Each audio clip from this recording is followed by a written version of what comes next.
पहला प्रश्न है, पाठ के आधार पर नीचे लिखे गए प्रश्नों के उत्तर पूर्ण वाक्य में लिखिए।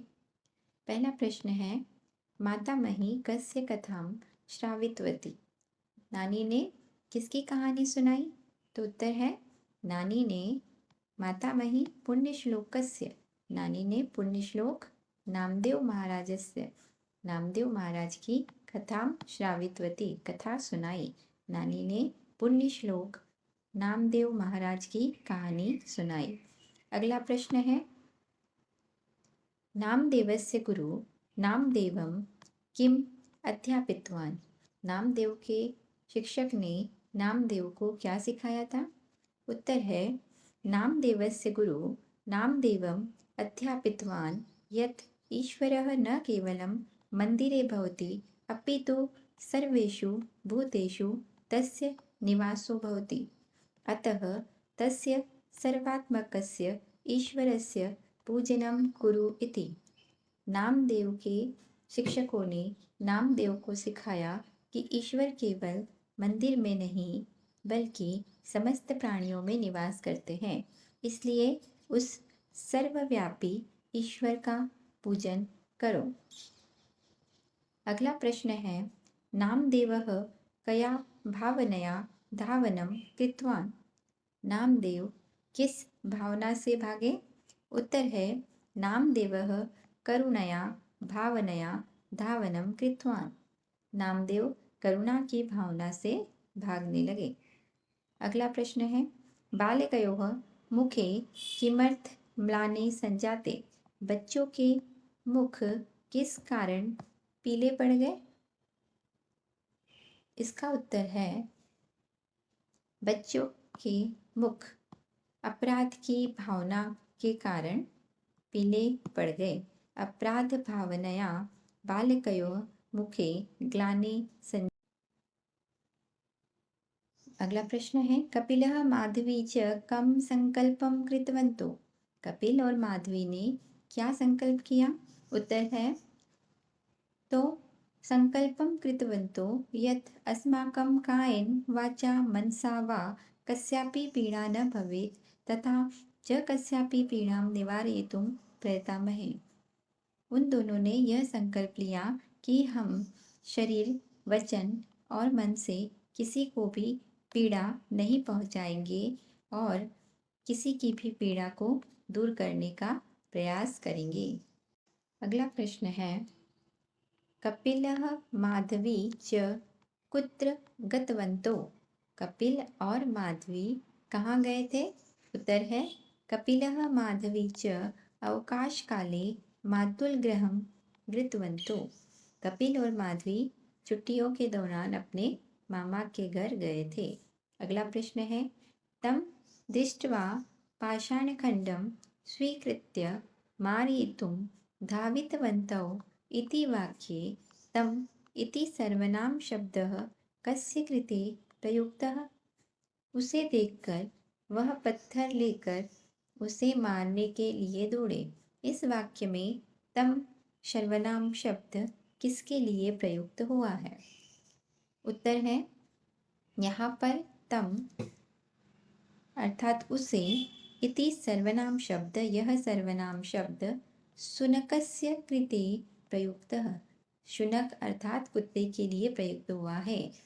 उसे देखकर पत्थर मारने के लिए दौड़े। तम अर्थात उसे किसे देखकर दौड़े? तो तम शब्द यहाँ पर कुत्ते के लिए प्रयुक्त हुआ है।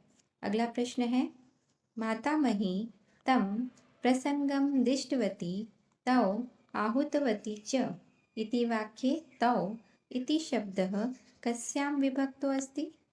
मातामही ने यह जब देखा तो उन्हें बुलाकर कहा। इस वाक्य में तौ शब्द में कौन सी विभक्ति है? इस वाक्य में तौ इति शब्दः द्वितीया विभक्तो अस्ति। इस वाक्य में तौ अर्थात उन दोनों अर्थात कपिल और माधवी के लिए तौ शब्द प्रयुक्त हुआ है। यहाँ पर तौ द्वितीया विभक्ति है। प्रश्न 2, अधोलिखितानि वाक्यानि भूतकालेन परिवर्त्य पुनः लिखत। नीचे दिए गए वाक्यों को भूतकाल में परिवर्तन करके फिर से लिखना है। जैसा कि उदाहरण दिया गया है, यहाँ पर गच्छति वर्तमान क्रिया है, इसे भूतकाल क्रिया में परिवर्तित किया गया है। पहला प्रश्न है, नैवेद्यम विग्रहस्य पुरतः स्थापयति। यहाँ पर स्थापयति शब्द वर्तमान काल में है, जिसका भूतकाल रूप होगा स्थापितवान्। अगला प्रश्न है, नेत्रे निमील्य प्रार्थनायाः आरंभं करोति। यहाँ पर करोति प्रेजेंट या वर्तमान काल में है, जिसे हम पास्ट या भूतकाल में परिवर्तन करेंगे, जो होगा कृतवान। करोति का हो जाएगा कृतवान। अगला प्रश्न है, गुरुः बिसोबा तम अध्यापयति। यहाँ पर अध्यापति शब्द वर्तमान क्रिया में है, जिसकी भूतकाल क्रिया होगी अध्यापितवान।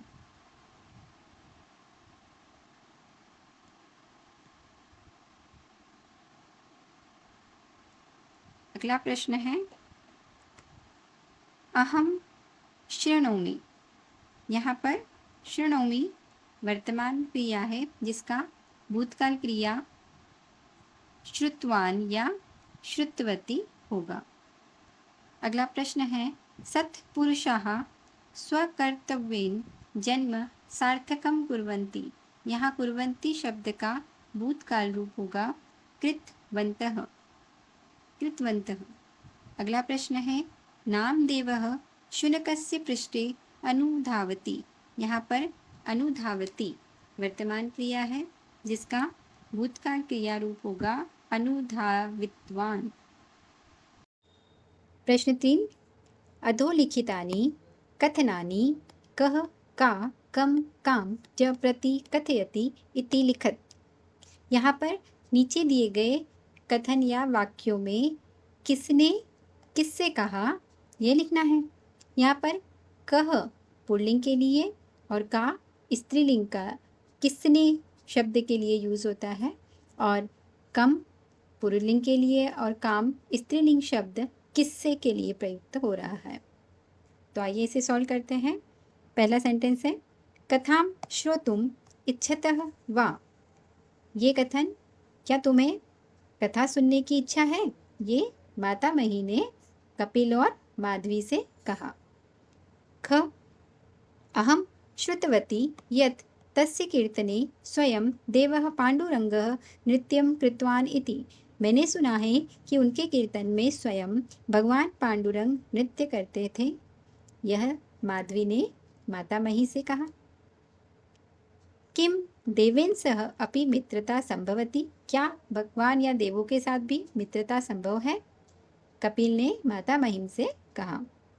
अतः तस्य सर्वात्मकस्य ईश्वरस्य पूजनम कुरु। इसलिए उस सर्वात्मक ईश्वर की पूजा करनी चाहिए। गुरु बिसोबा ने नामदेव जी से कहा। नैवेद्यम गृहताम देव भक्तिम में हाचलाम कुरु। नैवेद्य को ग्रहण करके मेरी भक्ति को अचल करो। नामदेव जी ने मूर्ति विग्रहम मूर्ति से या पांडुरंग भगवान से कहा। धिक शुनकम, कुत्ते पर धिक्कार है। कपिल ने मातामही से कहा। नामदेवस्य कियत दुखम जातम स्यात् खलु। नामदेव को कितना दुख हुआ होगा? माधवी ने कपिल से कहा। किम घृत पात्रम आधृत्य। क्या घी का पात्र लेकर? कपिल माधवी ने मातामही से कहा। अद्य अहम ज्ञातवान यत् सर्वेषु ईश्वरः निवसति इति। आज मुझे ज्ञात हुआ कि सभी में ईश्वर का निवास होता है। सभी प्राणियों में ईश्वर का निवास होता है। कपिल ने मातामही से कहा। उत्तीर्ण भवान परीक्षा। आप परीक्षा में उत्तीर्ण हुए। पांडुरंग भगवान ने नामदेव जी से कहा। अगला प्रश्न है, रेखांकित पदानि आधृत्य प्रश्न निर्माणम कुरुत। जो रेखांकित पद दिए गए हैं या जिन शब्दों के नीचे अंडरलाइन किया गया है, उन शब्दों से प्रश्न निर्माण करना है। यहाँ पर उदाहरण दे रखा है, पांडुरंग नाम देवस्य। यहाँ पर जो विभक्ति होती है उसी विभक्ति में प्रश्न या क्वेश्चन वर्ड बनता है। प्रश्नवाचक शब्द बनता है नामदेवस्य, तो यहाँ पर आ जाएगा कस्य। प्रश्न है देवः नामदेवं परितः भवति स्म। भगवान नामदेव के चारों ओर रहते थे, तो देवम नामदेवम, देवम की जगह आ जाएगा कम। ईश्वरः सर्वेषु भूतेषु निवसति। ईश्वर सभी प्राणियों में निवास करते हैं, तो सर्वेषु केषु, और इसका एक वैकल्पिक प्रश्न होगा, प्रश्न शब्द होगा कुत्र। भगवान कहाँ निवास करते हैं। शुनकः आगत्य मुखे रोटिकां धृत्वा धावितवान्। कुत्ता आकर मुख में रोटिका लेकर दौड़ा, तो शुनकः आगत्य मुखे, रोटी काम की जगह आ जाएगा काम। शुनकस्य स्थाने पांडुरंग आविर्भूतवान्।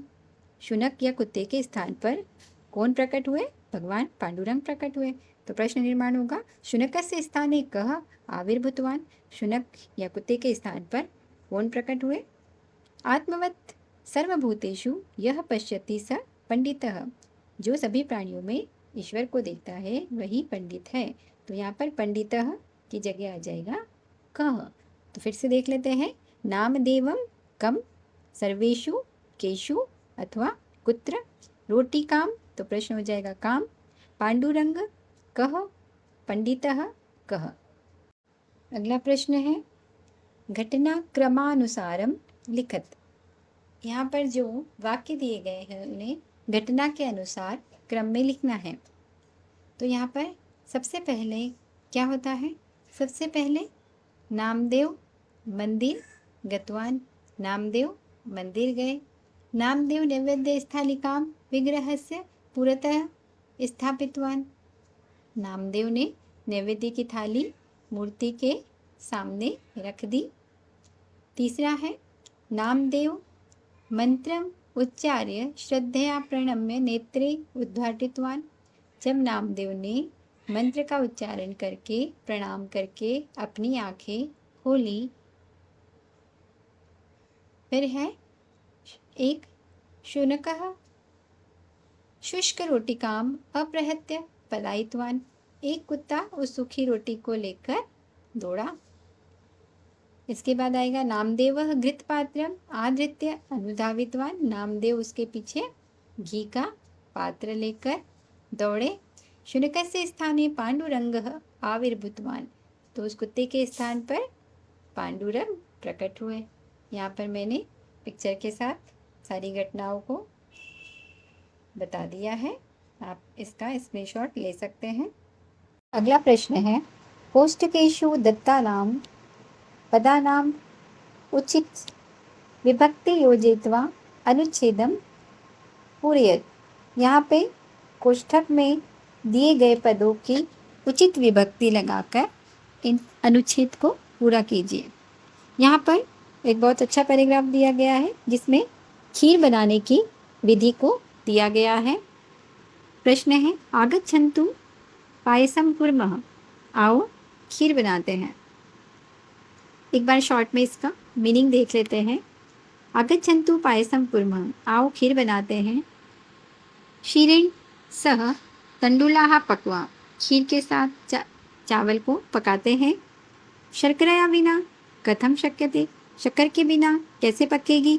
शीघ्रमेव आपणं प्रति गत्वा शर्कराम् आनयतु। आपणं दीक्षा वाहनानि तिष्ठन्ति शर्करा महान से स्थापिता। शीघ्र बाजार जाकर शक्कर लेकर आओ। वहाँ पर बाजार की दुकानें लगी है, वहाँ से शक्कर लाते हैं। शर्कराम परितः पिपलिका आगता, शक्कर के चारों ओर चींटियाँ आ जाती है। पिपलिका अपनी पाए से शर्करा योजिता, चींटियों को निकालकर शक्कर को अलग कर लियो। मधुरेण बिना पायसम रुचिकर न भवति, मीठे के बिना खीर अच्छी नहीं लगेगी। अधुना पायसम परितः बालक बालिका वृंदम तिष्ठति, अब खीर के आसपास सारे बालक बालिकाएं बैठे हैं। धिक अन्यान मधुर पदार्थान इति वदति, इति एकः वदति, अन्य मधुर पदार्थों पर धिक्कार है, ऐसा एक ने कहा। तेन विना जीवनम अपूर्णम इति अपरः, दूसरे ने कहा कि इसके बिना तो जीवन अपूर्ण सा लगता है। पायसेन सह एव भोजनम सरसम इति अन्य, खीर के साथ भोजन बहुत सरस लगने लगता है। ऐसा किसी अन्य ने कहा। तेषां वचनानि श्रुत्वा पायसं यच्छन्त्याः अम्बायाः मुखे मंदहास विलसति।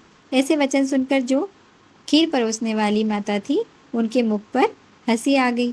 तो यहाँ पर देखा जाता है कि यहाँ पर इस पैराग्राफ में जो शब्द विभक्ति शब्द हमें फिल करने हैं उनके साथ किन शब्दों को जोड़ा जाता है। जैसे यहाँ पर कुछ वीआईपी शब्द हैं, सह, बिना, प्रति, निक्षा, परितः, दिक्। इस पैराग्राफ में ये शब्द सह, बिना, प्रति, निक्षा, परितः, बिना, दिक्, सह, बिना, परितः, ये सब दे रखे हैं। इन शब्दों के साथ फिक्स होता है। इन्हें वीआईपी वर्ड इसलिए कहा जाता है क्योंकि इनके साथ कौन से विभक्ति का प्रयोग होगा यह पहले से ही फिक्स होता है। तो यहाँ पर हम अगर सह है, पहला वर्ड जो है वो है शीरेण, तो सह के साथ इसका उपयोग हो रहा है इसलिए हम शीर शब्द का तृतीय विभक्ति यहाँ पर उपयोग करेंगे जो हो जाएगा शीरेण। दूसरा है बिना, यहाँ पर शर्करा का तृतीय विभक्ति आएगी बिना के साथ, तो शर्करा का हो जाएगा शर्करया। प्रति के साथ हमेशा द्वितीय विभक्ति लगती है इसलिए आपण का हो जाएगा आपणम। निकिषा के साथ द्वितीय विभक्ति लगती है इसलिए यहाँ पर आपण का आपणम हो जाएगा। परितः, परितः के साथ द्वितीय विभक्ति का प्रयोग होता है इसलिए शर्करा का हो जाएगा शर्कराम। बिना, बिना के साथ हमेशा तृतीय विभक्ति का प्रयोग होता है, मधुर का हो जाएगा मधुरेण। और परितः, परितः के साथ द्वितीय विभक्ति पायस की आएगी पायसम। अन्य मधुर पदार्था की द्वितीय विभक्ति होगी अन्यान मधुर पदार्थान। और बिना के साथ हमेशा तृतीय विभक्ति, तो तत् का हो जाएगा तेन। स के साथ पायस की तृतीय विभक्ति पायसेन हो जाएगी। इस तरह से हम इस पूरे पैराग्राफ को कंप्लीट कर सकते हैं। अगला प्रश्न है जिसमें हमें तत्वतु प्रत्यय का प्रयोग करके फिर से शब्दों को लिखना है। तो यहाँ पर जो हाइलाइटेड वर्ड्स हैं जिन्हें मैंने अंडरलाइन भी कर रखा है उनकी जगह हमें तत्वतु प्रत्यय का प्रयोग करके इस पैराग्राफ को वापस लिखना है। तो यहाँ पर मैंने आपके लिए ये कर दिया है। यहाँ पर जो शब्द अंडरलाइन है उन्हें मैंने हाइलाइटेड वर्ड्स से उन्हें तत्वतु प्रत्यय लगाकर आपके लिए इसे सॉल्व कर दिया है। आप इसका स्क्रीनशॉट ले सकते हैं। अगला प्रश्न है कि इन समस्त पदों को पाठ से चुनकर लिखना है। तो ये मैंने आपके लिए यहाँ पर सॉल्व कर दिया है कि यहाँ पर जो दिए गए शब्द हैं इनका जो समास पद है वो जो शब्द पाठ में प्रयोग किया गया है उन शब्दों को हमें चुनकर यहाँ पर लिखना है। तो इनके स्थान पर जो समास पद पाठ में प्रयुक्त हुए हैं वो मैंने आपके लिए यहाँ पर सॉल्व कर दिया है, इसे लिख दिया है। आप इसका स्क्रीनशॉट ले सकते हैं। तो यहाँ पर इस पाठ का अभ्यास कार्य समाप्त होता है। और भी वीडियोस ऐसे ही देखने के लिए इस चैनल को लाइक और सब्सक्राइब कीजिए। धन्यवाद।